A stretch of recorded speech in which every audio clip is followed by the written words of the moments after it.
मैं हूं अनुपम मिश्रा। मई में जिस तरीके से महामारी का कहर बरपा हुआ है, अब सवाल यह है कि इस महायुद्ध की जीत को हम कब तक जीतेंगे। क्या इसी तरह की परिस्थितियों का सामना अगले आने वाले वक्त में, अगले आने वाले दिनों में हम करते रहेंगे, या फिर जो संकट के बादल अभी हैं वो जल्द ही ये बादल छट जाएंगे और जो समस्या अभी हम देख रहे हैं महामारी से, जो संकट में जीवन है, वो जीवन सुरक्षित हो पाएगा।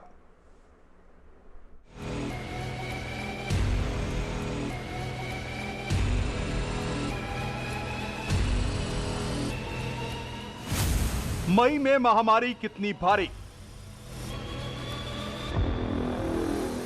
क्या मई में जीत लेंगे जंग? इस महायुद्ध में सरकार की रणनीति कितनी कारगर?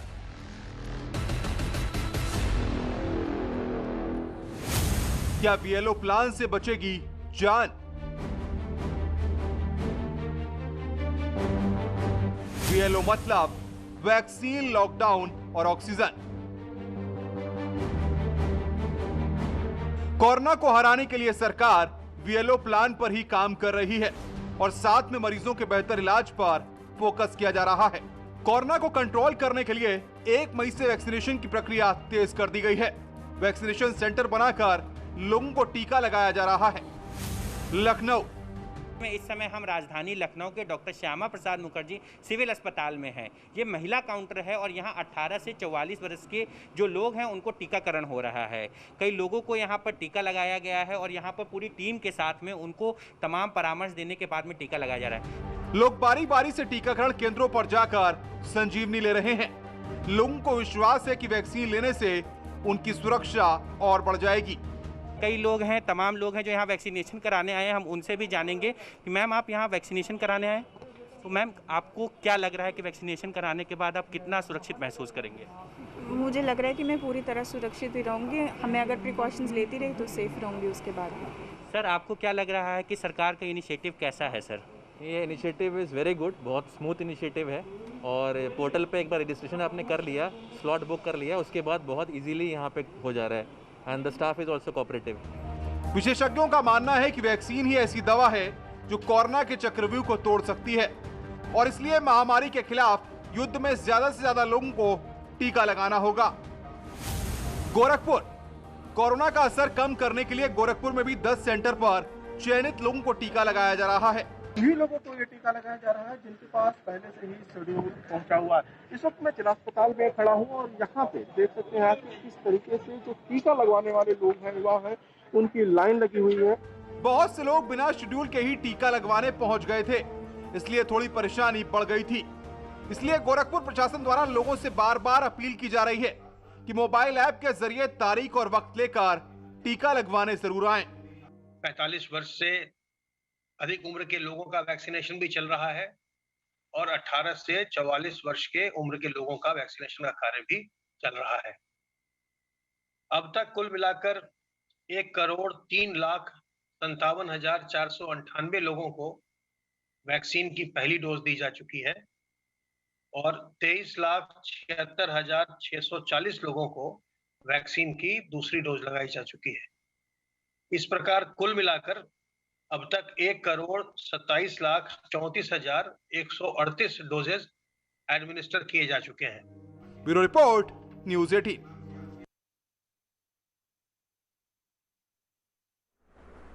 एक और सरकार फोकस कर रही है वैक्सीनेशन पर, जिसके जरिए ज्यादा से ज्यादा लोगों तक वैक्सीन को पहुंचाया जाए और वैक्सीन उनको लग जाए ताकि वो सुरक्षित हो पाए। साथ ही साथ सरकार का दूसरा मकसद है टेस्टिंग पर। जितनी ज्यादा टेस्टिंग होगी उसमें गांव टू गांव, डोर टू डोर जाकर के टीमें गठित की जा रही हैं हेल्थ डिपार्टमेंट की, जो जाएंगी और गांव गांव में जाकर के लोगों के स्वास्थ्य के बारे में, उनके जो कोरोना के लक्षण है वो उनमें है कि नहीं है, इसकी जांच पड़ताल करेंगी ताकि जल्द से जल्द उत्तर प्रदेश में कोरोना के संक्रमण की चेन को तोड़ा जा सके। इसी दिशा में सरकार ने आंशिक लॉकडाउन करके बाकी टीमों को और बाकी लोगों को अपने अपने क्षेत्रों में फोकस करने के निर्देश जारी किए हैं।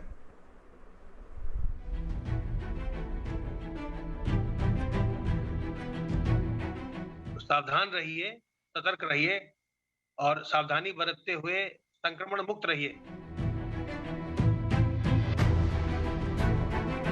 कोरोना को हराने के लिए आपको ये सब कुछ करना होगा। आपके साथ सरकार भी मैदान में है। प्रदेश में लगभग 2,29,440 टेस्ट हुए हैं और 29,192 नए मामले आए हैं।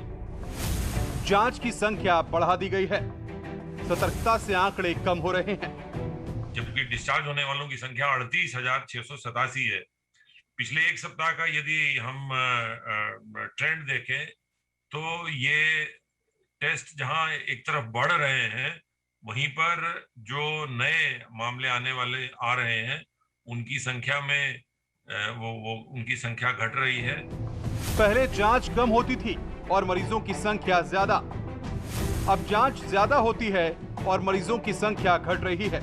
सरकार ने इसकी एक तुलनात्मक रिपोर्ट पेश की है, जिसमें सरकार की पहल का असर दिख रहा है।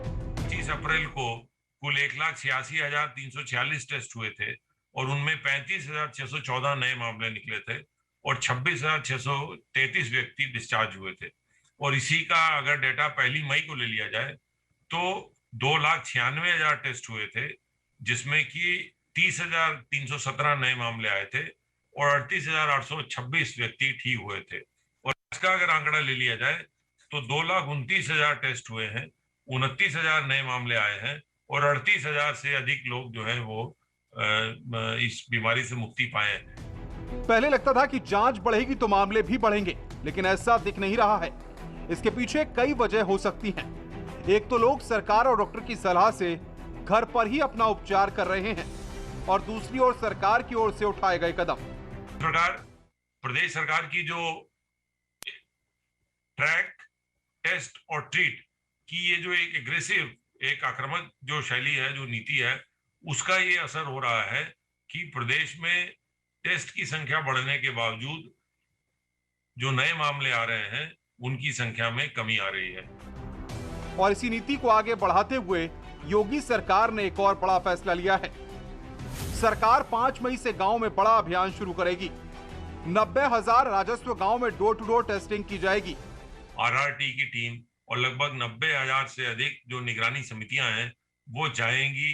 निगरानी समितियां प्रथम स्क्रीनिंग करेंगी, स्क्रीनिंग करके लक्षण जो अगर किसी में पाए जाते हैं उनको एक तरफ करेंगी और आरआरटी टीम उनकी एंटीजन टेस्ट करेंगी।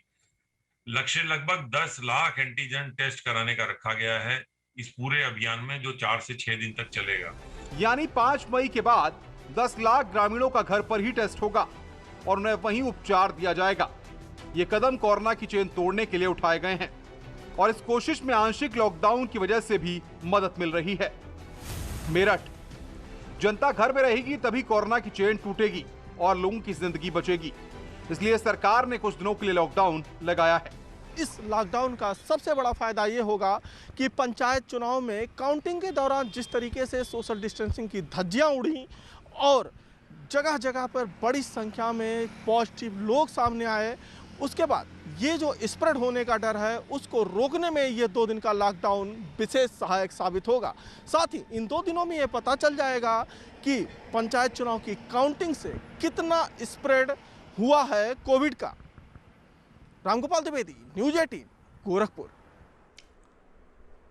इन सब चीजों के साथ साथ कई एक्सपर्ट्स से जब हमने बातचीत की तो उनका साफ तौर पर कहना है कि सरकार को जल्द से जल्द पूर्ण लॉकडाउन लगा देना चाहिए, क्योंकि स्थितियां ऐसी हैं कि अगर सरकार ने अभी जल्द से जल्द पूर्ण लॉकडाउन नहीं लगाया तो कोरोना के संक्रमण की चेन को तोड़ना मुश्किल हो जाएगा। ऐसे में टूटती सांसों, जिनको की ऑक्सीजन की जरूरत है, बेड की जरूरत है, जिनके अपने अस्पतालों में हैं, उनके सामने दिक्कतें हैं, उस सब के लिए जरूरी कदम उठाए जाने बेहद जरूरी है। इधर सरकार का दावा है कि लगातार सरकार ऑक्सीजन की कमी को पूरा करने की कोशिश कर रही है और लोगों की दिक्कतों को दूर किया जा रहा है। करीब 4 लाख से ज्यादा केसेस पूरे देश में हो रहे हैं। ऐसी स्थिति में ये नितांत आवश्यक है कि मिनिमम कम से कम 1 हफ्ते का लॉकडाउन लगाया जाए। 1 हफ्ते मिनिमम इसलिए कहने का तात्पर्य यह है कि इसमें जो एसिम्प्टोमेटिक केसेस होते हैं, जो संक्रमण को बढ़ाते हैं, उनका सिम्टम आ जाएगा, वो आइसोलेट हो सकते हैं। संक्रमण को रोकने में थोड़ी हमको मदद मिल सकती है, उसकी चेन तोड़ने में मदद मिल सकती है। एक्सपर्ट के इन सुझावों पर यूपी सरकार काम कर रही है। 6 मई सुबह 7 बजे तक यूपी में लॉकडाउन लागू कर दिया गया है और इसका असर भी दिखने लगा है। लॉकडाउन संक्रमण रोकने का बेहतर तरीका है तो ऑक्सीजन टूटती सांसों को रोकती है। इसीलिए यूपी सरकार पूरे प्रदेश में ऑक्सीजन की सप्लाई कर रही है। एसीएस सूचना नवनीत सहगल ने प्रेस कॉन्फ्रेंस कर बताया कि यूपी में 3 मई को 736 मीट्रिक टन ऑक्सीजन की सप्लाई की गई है। वक्त पर अस्पतालों को ऑक्सीजन मुहैया कराई गई है। यूपी खुद अपने लिए 150 मीट्रिक टन ऑक्सीजन का उत्पादन करता है, जबकि छोटे छोटे उद्योगों के प्लांट से भी ऑक्सीजन आ रही है। ऑक्सीजन सप्लाई का आधा हिस्सा केंद्र सरकार दे रही है। आगे इस सप्लाई को बढ़ाकर 850 मीट्रिक टन किया जाएगा। सरकार का दावा है कि मेडिकल कॉलेजेस समेत अस्पतालों में 300 ऑक्सीजन प्लांट लगाने की प्रक्रिया शुरू कर दी गई है और जल्द ही इस मुश्किल का समाधान कर लिया जाएगा। जो हमारे CHCs हैं, जो सामुदायिक स्वास्थ्य केंद्र हैं गाँव में, देहात में, उनमें भी समुचित ऑक्सीजन उपलब्ध है। ऑक्सीजन कंसंट्रेटर्स वहां भेजे जा रहे हैं। लगभग 21,000 ऑक्सीजन कंसंट्रेटर खरीदने की प्रक्रिया प्रारंभ हो गई है और ये 21,000 से अधिक जो ऑक्सीजन कंसंट्रेटर हैं, ये हर CHC में 2-2 के हिसाब से उपलब्ध कराए जाएंगे। लेकिन फिलहाल कई अस्पताल में ऑक्सीजन की किल्लत की खबरें आ रही हैं। आजमगढ़ ऑक्सीजन की कमी की वजह से आजमगढ़ मंडलीय जिला अस्पताल में मरीजों की परेशानियां बढ़ गई हैं। मरीजों का आरोप है कि अस्पताल प्रशासन ने हाथ खड़े कर दिए हैं। अस्पताल अपनी क्षमता से ज्यादा काम कर रहा है। वहीं जिला प्रशासन ऑक्सीजन की किल्लत को दूर करने की लाख दावे कर रहा है, लेकिन उनके यह दावे सिर्फ कागजों तक ही सीमित है। वहीं दूसरी तरफ यह अलग बात है कि जो सामाजिक संगठनों के संपर्क में हैं, उन्हें आसानी से ऑक्सीजन तो मिल जा रहे हैं, लेकिन जो उनके संपर्क तक नहीं पहुंच पा रहे हैं, उन्हें ऑक्सीजन के अभाव में अपनी जान तक गंवानी पड़ रही है। क्या नाम है आपका? मेरा नाम शुभम पांडे है। शुभम जी, क्या हुआ यहाँ, क्या मामला है? इनका ये मेरे गांव के मेरे पिता समान है। इनका तबीयत खराब हो गई है। यहाँ पर जांच की है, कोरोना निगेटिव है। उसके बाद यहाँ पर जब भर्ती ऑक्सीजन की कमी, जब ऑक्सीजन के लिए लेकर यहाँ पर आए तो वो नहीं, ऑक्सीजन नहीं है। अभी तक कल से कोई मदद नहीं मिल रही है। खास ऑक्सीजन नहीं सही से मिल रहा है, तुरंत खत्म हो जा रहा है। कोई सुविधा नहीं है यहाँ पे। वेंटिलेटर इतनी देर से बोल रहे हैं, CMO से कुछ नहीं प्रबंध हो रहा है। यहाँ पे अधिकारियों से आपने बात की? सब की मैंने मंत्रियों से फोन करवाया, लेकिन कोई प्रबंध नहीं। हालांकि सरकार का दावा है कि हर अस्पताल में पर्याप्त ऑक्सीजन है। जहां पर किल्लत हो रही है वहां पर तुरंत पहुंचाई जा रही है। इसीलिए पहले की तुलना में ऑक्सीजन की वजह से कम लोग प्रभावित हैं। Bureau report, news 18। और वाराणसी से इस वक्त हमारे पास बड़ी खबर आ रही है। जिला पंचायत चुनाव पर अपडेट आ रहा है। 2 जगहों पर रिकाउंटिंग के आदेश दिए गए हैं। बड़ी खबर इस वक्त वाराणसी से हमारे पास आ रही है। 2 जगहों पर रिकाउंटिंग के आदेश दिए गए हैं। ये अपडेट इस वक्त आ रहा है। फिलहाल ये आदेश यहां पर प्रशासनिक अमले के द्वारा दिए गए हैं। 2 जगहों पर रिकाउंटिंग होगी। सेक्टर 1 और 4 पर रिकाउंटिंग होगी। जो अपडेट हमारे पास है, 6 सीटों के परिणाम आधे घंटे में अभी आएंगे। 32 सीटों के परिणाम वहां पर सामने आ चुके हैं। पर्यवेक्षक ईशा पल पल की अपडेट वहां पर ले रही हैं। बड़ी खबर इस वक्त वाराणसी से जिला पंचायत चुनाव की मतगणना पर जो अपडेट है, 2 सेक्टर पर रिकाउंटिंग के आदेश यहां पर दिए गए हैं। सेक्टर 1 और 4 पर रिकाउंटिंग के आदेश दिए गए हैं। 6 सीटों के परिणाम बस अब से कुछ ही देर बाद, जो माना जा रहा है कि आधा घंटे में आएंगे। और फिलहाल जो है वो 32 सीटों के परिणाम वहां पर आ चुके हैं। पर्यवेक्षक ईशा पल पल की अपडेट ले रही हैं। उपेंद्र बातचीत करने के लिए फोन लाइन पर हमारे साथ जुड़े हुए हैं। उपेंद्र, क्यों 2 जगहों पर रिकाउंटिंग की बात कही गई है, जरा बताइए। दरअसल अनुपम, इस पर दोनों ही सेक्टरों पर शिकायत आई थी और आरोप के बाद ये शिकायत पर्यवेक्षक पहुंची। उसके बाद ये तय किया गया जांच के बाद कि इसको रिकाउंटिंग किया जाए, क्योंकि इसको इन दोनों सीटों को लेकर कई घंटों से शिकायतों का वो मचा पड़ा था। लगातार शिकायतें आ रही थी, यहाँ से लेकर लखनऊ तक शिकायतें की गई थी। तो उसके बाद ये फैसला लिया गया कि इन दोनों ही सेंटरों पर, सेक्टर 1 और सेक्टर 4 में रिकाउंटिंग होगी। 32 के परिणाम घोषित हो गए और 6 सीटों के परिणाम अब से कुछ देर बाद आने वाले हैं। लेकिन ये 2 सीटें जो हैं, 2 सेक्टर के जो रिकाउंटिंग के आदेश हैं, अब ये वाराणसी का जो रिजल्ट है उसको काफी लंबा कर देंगे। तो फिलहाल जिस तरीके से रिजल्ट के बाद समाजवादी पार्टी का पलड़ा भारी दिख रहा था और हालांकि भाजपा खुद ये दावे कर रही थी कि उसके पास 15 से 20 सीटें हैं, लेकिन जो परिणाम थे वो कुछ और इशारा कर रहे थे। अब चूंकि 2 सीटों पर बिल्कुल उपेंद्र, आप नजर बना के रखिए, आगे भी हम आपसे अपडेट लेते रहेंगे। तो उपेंद्र यहाँ पर इस बड़ी खबर पर हमें अपडेट दे रहे थे। स्वागत है ब्रेक के बाद। कोरोना की महामारी में कई लोगों ने अपनों को खो दिया और इस दुख दर्द के बीच में भी कुछ लोग ऐसे हैं जो परिवार के बीच में जो दर्द है, जो दुख है, उसके बाद भी अपने फर्ज से पीछे नहीं हट रहे हैं। आइए आपको एक ऐसे ही पुलिस वाले रियल हीरो से मिलाते हैं जिसके घर में अपने इस कोरोना महामारी के शिकार हो गए, लेकिन उसके बाद भी वो अपने फर्ज पर है, अपनी ड्यूटी का निर्वहन पूरी वफादारी के साथ, ईमानदारी के साथ कर रहा है।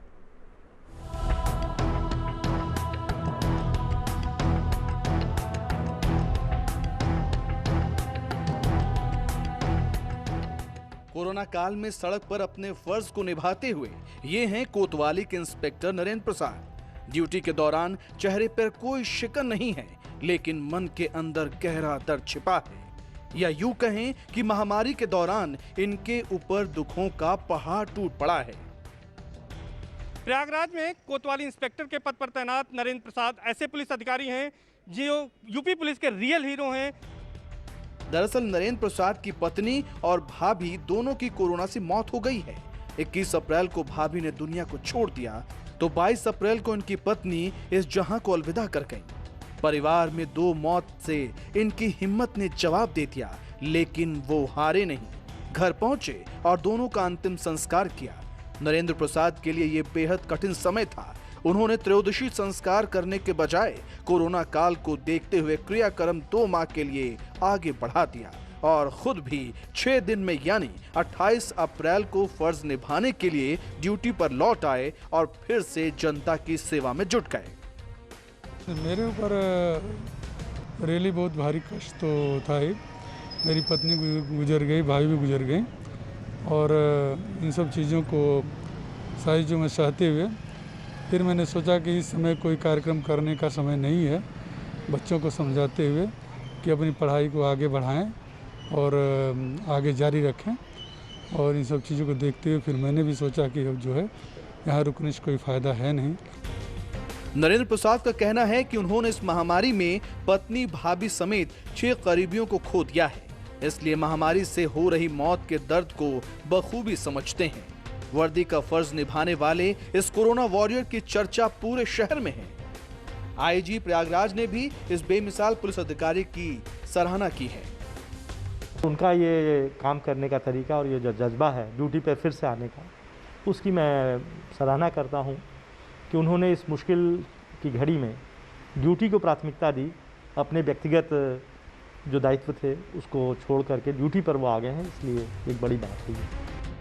बहरहाल पुलिस अधिकारी नरेंद्र प्रसाद कोरोना की महामारी में अपनों को खोने के बाद भी टूटे नहीं, बल्कि मजबूती से लोगों की सेवा के लिए उठ खड़े हुए हैं।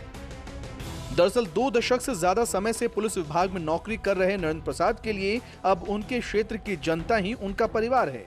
शायद इसीलिए परिवार में अब किसी और पर ऐसी मुसीबत न आए, इसलिए अपने दुखों को छोड़कर लोगों की सेवा में लग गए हैं। न्यूज़ 18 भी ऐसे पुलिस अधिकारी के हौसले और जज्बे को सलाम करता है। इनका मानना है कि अपनों को वो नहीं बचा सके, लेकिन अगर वो ड्यूटी पर रहेंगे तो अपने क्षेत्र में जो भी कोरोना से पीड़ित हैं उनकी जान वो जरूर बचा सकते हैं।